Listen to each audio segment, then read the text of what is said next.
Welcome to the Busy Signal.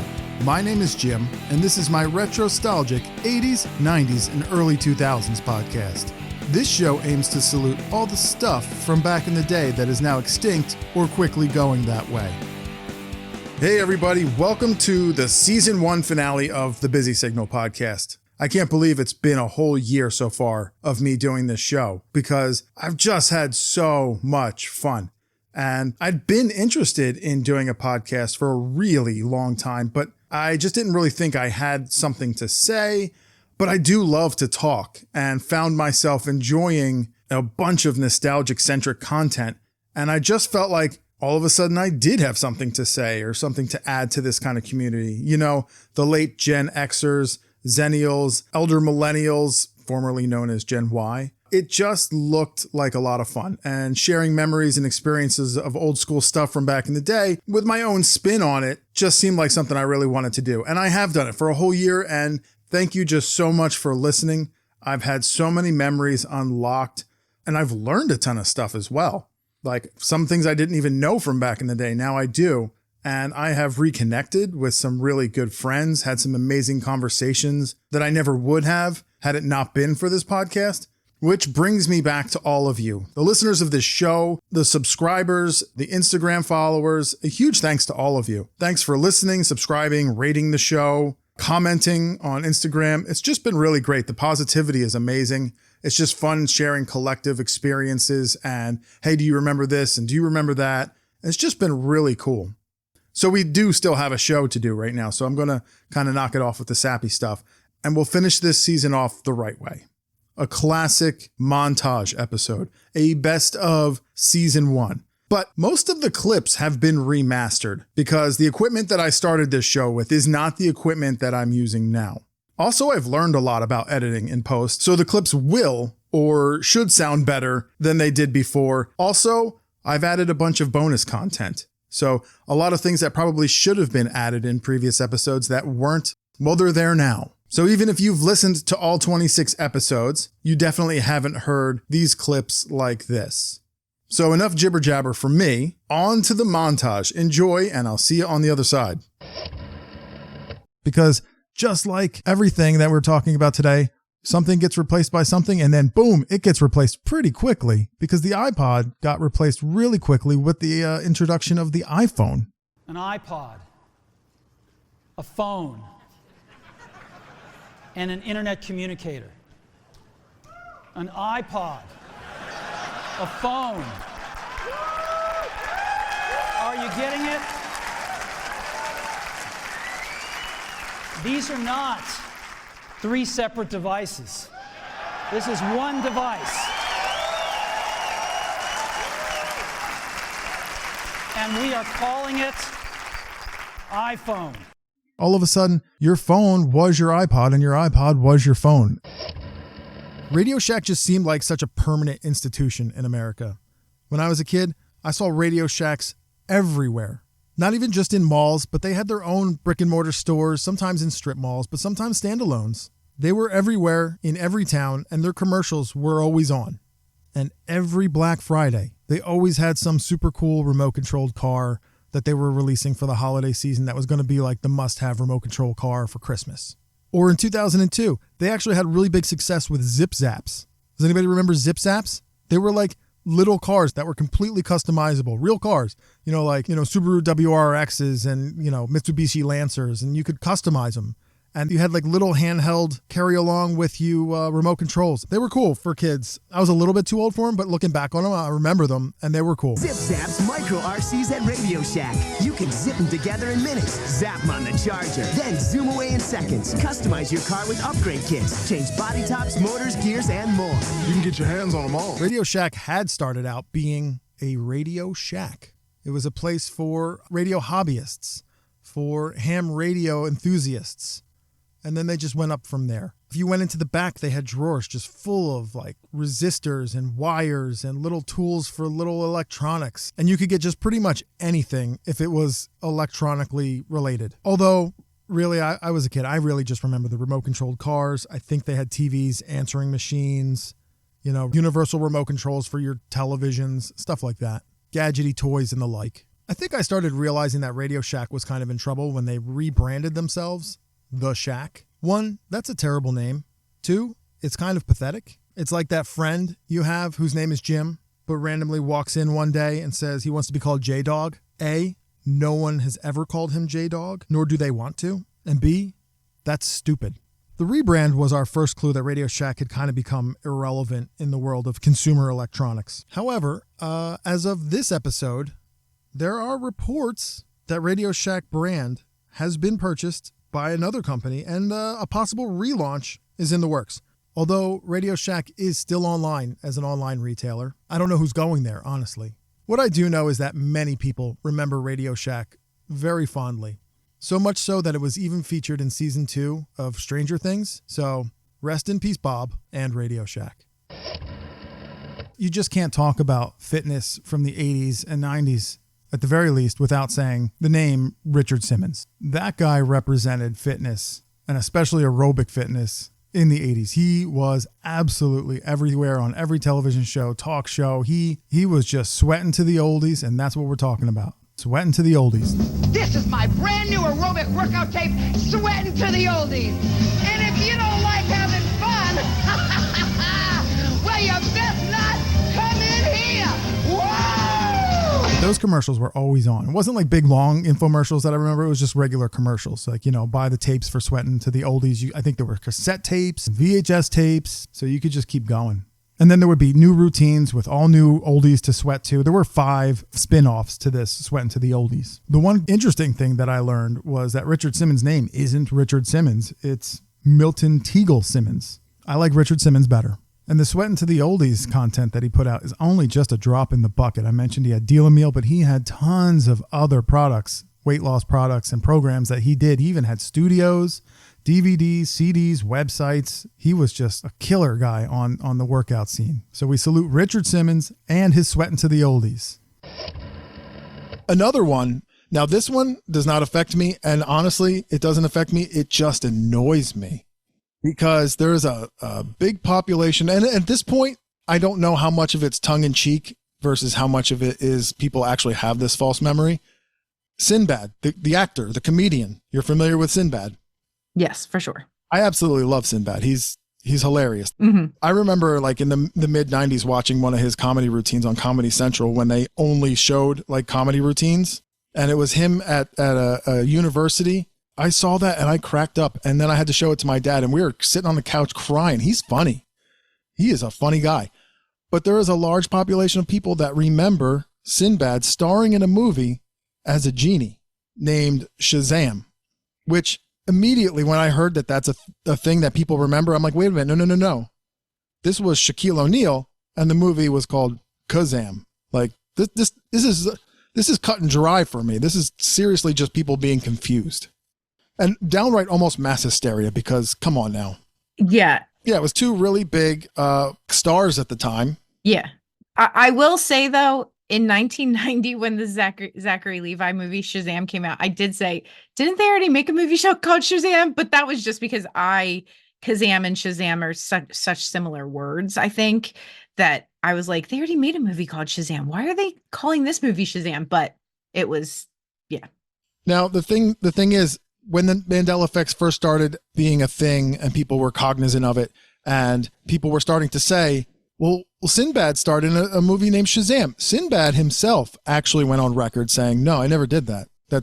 No, sorry guys, you're remembering wrong. He literally would set the record straight.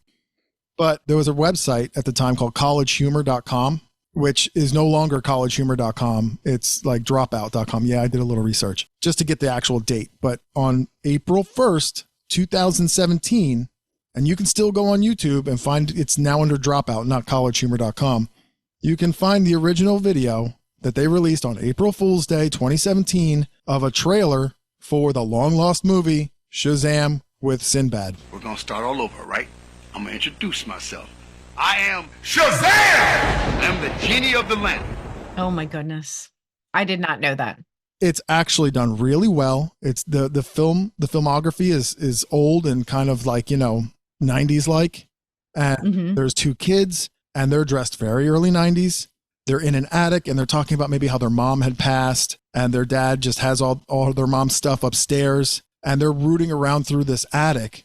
And meanwhile, while they're rooting around through the attic, there's a newspaper, an old newspaper with the headline that Nelson Mandela has died. There is a whole bunch of just Mandela effect stuff in this attic. It's all little Easter eggs.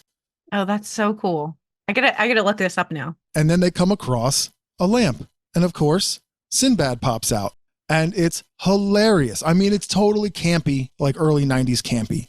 But the thing is, when you look at it, if you're familiar with Sinbad, like I just said, I was a Sinbad fan. I am a Sinbad fan. Mm-hmm. You can tell the difference between early 90s Sinbad and mid to late, 2010s Sinbad. There's an age difference, and it's there in this video. Like, people are choosing to ignore it because now it's come to, like, people are still sharing this as if it's real. Oh my goodness. I can't tell if it's tongue in cheek. They're just trying to play the game, like, haha, or if they really do think they have found this is proof that the Mandela effect is real. And it really, it drives me nuts.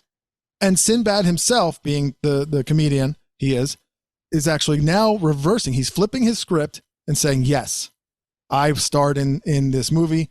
It's a long lost movie. And he actually goes extra steps. For those who said, hey, you saw Shazam when I was growing up, yeah, you did. It did exist. It took a lot of government intervention to get those videos out of people's homes and out of the video stores. I'm lucky because I'm ex-military, ex-special forces. So we were able to do a lot of mind control stuff to get those videotapes away from people. There's 3 tapes left. There are 3 Shazam videos still out there we did not find. And if we find you, we're going to kill you. And I just want you to know that. I want you to be aware of that because I felt bad that you didn't know you're on a hit list. Oh my gosh. This is a wild story, and Sinbad is selling it. There's 3 out there though that I love that he added that little, there are still 3 VHSs out there. You got to find them, people. Look for them. Amazing. I mean, that part I do love, but everybody chooses to ignore this, that it's, come on now, guys. But there are still people that I really believe think that this is proof of the Mandela effect. And this movie was never made, everybody. Stop it. Here's one that I think we all can remember. 1992 gave us Snackwells. The 80s, they had some crazy health trends.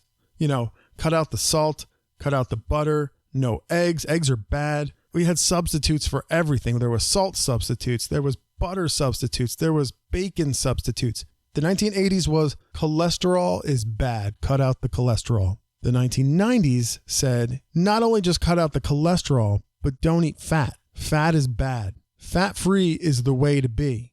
Enter the Snackwells.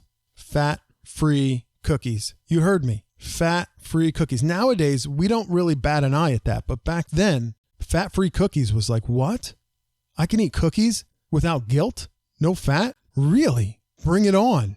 So Snackwells introduces 3 cookies. Cream, devil's food, and shortbread. Literally the 3 highest fat cookies you could think of. And they were like, check us out. No fat. Let's go. Let's do this. And we did. Excuse me, do you make these delicious fat-free Snackwell Devil's Food cookies? Why, yes, I do. You want to tell us why we can't find them in the stores anymore? What is this? You got some explaining to do, Cookie Man. Devil's Food cookies are on the way. Meanwhile, keep enjoying the other Snackwells. They took out the fat, but what did they replace it with? Good old sugar and carbs. We were so focused on being fat-free that we didn't even bother to look what else was in this cookie if the fat wasn't there. So people really looked at this as if it was healthy. And they would eat twice as much. They were like, well, if there's no fat, I can just eat more. And they did. So it actually would have been better if they had just eaten the regular cookies with the fat. They actually called this the Snackwell effect, where you look at something as being healthy, not having fat, so you can eat twice as much of it. And there are some thoughts that maybe think that fat-free food like the Snackwells may have actually contributed to obesity in America rather than fighting it. Did I eat the occasional Snackwell? Most certainly did. Did I eat twice as many? Most certainly did. Guilty. So they are a part of 90s food history, and we salute the Snackwells. You taught us so much. Which brings me to my next old indestructible thing, rotary phones. And we've technically covered rotary phones in one of the once common, now extinct episodes. However, I only really talked about rotary phones as just not existing anymore. This time we're talking about the sounds. They were big, they were clunky, they took forever to dial, and when they dialed, you had to rotate the dial on it, and it sounded a lot like this.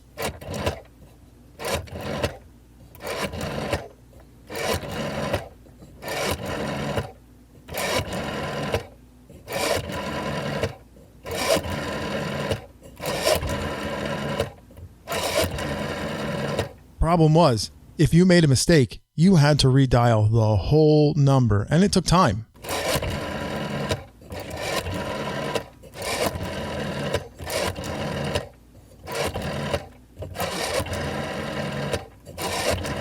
And there were things like, if you wanted to call 1-800 such and such, you still had to spell it out with that rotary dial. So it was kind of like prehistoric T9. And the ring was always the same. It was the same type of ring. The best part about these phones was they were not powered by, an outlet. They were powered just over the phone line. So if the power did go out, the phone still worked. My family had a black one, and I have no idea when we switched from the rotary phone to the corded wall phone with the long cord that went like the length of the house so you could shut the door behind you and still have plenty of cord to walk around your room. Probably sometime in the late 80s, early 90s, but we still held on to that rotary phone because if the power went out, that phone still worked. And there was nothing more satisfying than hanging up a rotary phone. If you were mad, man, slamming that thing down, that was satisfying. When you slammed down that receiver, you really felt like I showed them. Jim, did you ever play a game called Pig Pong? Did you just say pig pong? Yes, Pig Pong. Now, I've heard of Pass the Pigs. Is this the same as Pass the Pigs? Pig Pong? No, this is its own unique game. All right, so let me explain how this game works. It's played on a table. It comes, I think Parker Brothers made it, so it's from a board game company. And in the box, there comes this little plastic net. It looks like a ping pong net. And then it has 4 squeezable pigs that you squeeze them and air comes out their snout. And then it has this foam ball that you build. You have to connect 2 pieces. And what you would do is you'd have one person on one side of the table, another person on the other side. You blow the ball up in the air with your squeezable pig, and you try and blow it over to the other side of the net. Now, the person on the other side, they're using their pig, and they're squeeze it, trying to get this foamish ball to land on the other side. So basically, it's like ping pong, except you can go back and forth without the ball landing for minutes, or until you get carpal tunnel from squeezing these pigs. When the farmer goes in at the end of the day, the pigs get together and they all play pig pong. You can play it all day long. Pig pong. Everybody come along. I said pig pong. It's wild, it's fast, it's funny, it's a hit. You just can't get enough of it. Pig pong. You can play it all day long. Pig pong. Everybody come along. Pig pong. Pig pong. From Milton Bradley. You can play it all day long. I love this game. It is a lot of fun. You could play with 4 people. So, I mean, you're around this table, you're bumping into each other, you're, squeezing the pigs in people's faces, but it is a ton of fun. It is very interactive and excellent to play. That sounds like a riot. Yeah, it is. It's unbelievable. That is a cool game. I've never heard of it. So what was that? Pig Pong? Okay. Pig Pong. I need to look that up as well because I need to see a video of how that's played. Yeah, you need to look this up and see if you can get the soundtrack on there. Absolutely. I'm completely a hypocrite because I just said that people hung on to Budweiser too long, but me and my dad still greet each other on the phone most times with "what's up," and my mom completely rolls her eyes. Like it's 2024 and I'm still saying "what's up" to my dad, and it's still just as funny to me as it was in 2000, which is kind of sick. But it's the guys that are in the apartment and somebody calls. Hello? Hey, who? What's up? Nothing, B. Just watching the game, having a bud. What's up with you? Nothing. Watching the game, having a bud. True. What's up? Yo, who's that? Yo, pick up the phone. Hello? What's up? Yo, Where's Dookie? Yo, Duke. Yo. What's that? What's that? Hold on. Hello?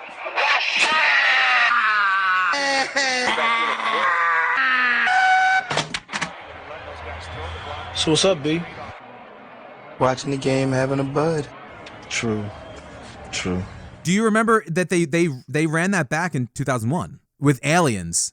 No, I missed that. I remember the other. I knew there were several versions. I remember the sushi house, the sushi restaurant with the wasabi. You know, all the sushi chefs. Wasabi! Wasabi.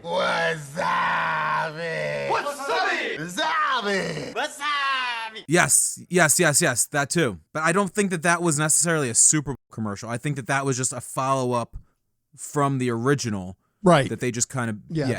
I loved that one. I think there was even, before memes were a thing, I came across that Budweiser. It was the audio from the original What's Up commercial, but it was like the Super Friends, like the old Super Friends cartoon. And amazing. It was really funny to see, like, you know, Wonder Woman and Superman, and they're all, what's up? It was hilarious. I hate this game.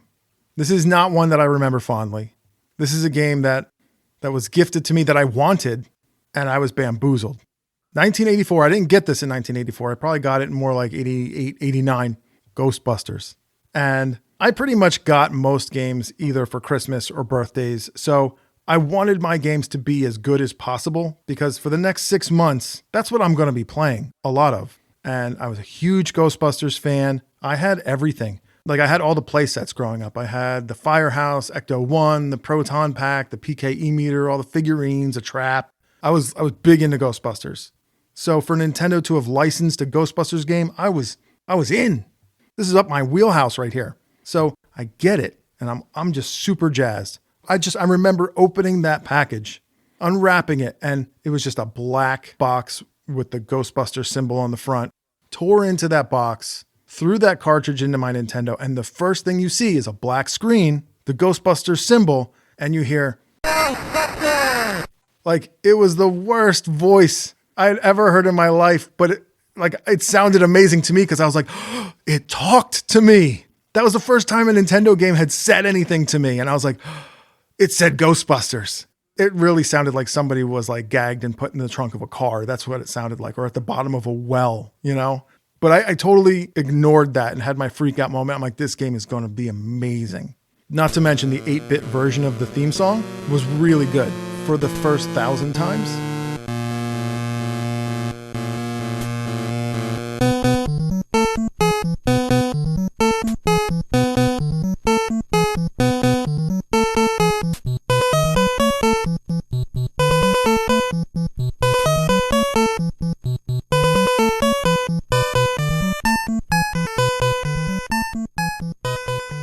But it just replays and replays and replays and replays, and not in a good way. That's kind of like where the fun ends. This game is so bad. It's ridiculously bad. It's just lazy bad. And just to get things going, I figured we'd start in an obvious place. The Slip and Slide by Whammo. In commercials, this thing looked absolutely amazing. It looked like a blast. Everybody was having fun. I mean, you run, you dive, and you slide. What more did you need as a kid? You got a long, hot summer, you got nothing to do. I tell you, slip and slide is a way to get through. You get wet on slip and slide. You get cool, it's a long, wet ride. And you're hot on a slip and slide. Slip, slip and slide. First you stride, then you glide, then you slide, slide, slide, and get wet. Slip, slip and slide. The original Slip and Slide, and now the new Slip and Splash from Whammo. But that wasn't always how it went down, was it? First off, setting it up was only simple if you had the most pristine and manicured of lawns. Otherwise, it was quite unruly to get set up, and lumpy. Oh yeah, the lumps. You had a weird dip in your lawn? That's going to cause problems. And then sometimes it would bunch up and get wrecked while you were trying to use it, and you'd have to set it up all over again. But so far, that just seems less dangerous and more frustrating, and I promised you danger. Well, let me ask you this. What if your lawn wasn't completely manicured and pristine? What if you had a rocky lawn, or a really dry, crunchy lawn, or a weedy lawn? Or if you had a lawn that had a lot of trees with sticks all over the place that you could only pick up so many, but you're always missing some. Well, those sometimes became unseen obstacles underneath of that plastic. And if you ran and you dove and you hit a rock, well, depending on how you went down the slide, feet first or head first, that was dependent on what kind of injury was resulting. Sometimes you didn't even make it to the end of the slide. You rolled off to the side and ended up in those weeds and rocks and the sticks that were waiting to tattoo you with scars.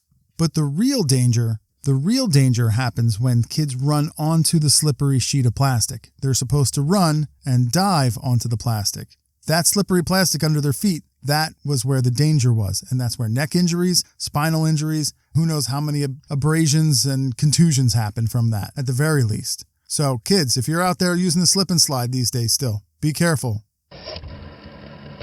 Well, that does it for season 1 of the Busy Signal podcast.